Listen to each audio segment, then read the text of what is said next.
Isinagawa ng mga tauhan ng Baaw Municipal Police Station ang bisikleta iglesia bilang bahagi ng kanilang patuloy na pakikisa sa Semana Santa. Ito ay sinagawa bandang alas 6 ng umaga kanina.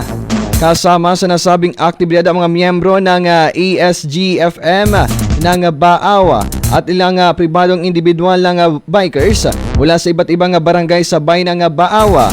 Binisita ng grupo ang dalawang simbahan, ang St. Bartolome Church sa Barangay San Ramon at ang St. John of the Cross Parish Church sa Barangay Agdangan.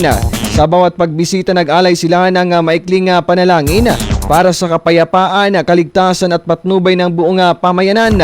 Ang naturang aktibidad ay may layong itaguyod ang espiritual na pagninilay-nilay, pagpapalakas ng pisikal na kalusugan at higit sa lahat ang pagpapatibay ng ugnayan sa pagitan ng pulisya, iba't ibang sektor ng lipunan at ang mga mamamayan.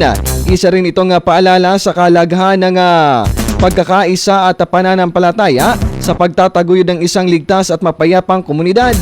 Samantala, patuloy naman umano ang Baaw Municipal Police Station sa pagsasagawa ng mga makabuluhang inisyatibo na sumasalamin sa kanilang dedikasyon sa serbisyong publiko at malasakit sa kapwa.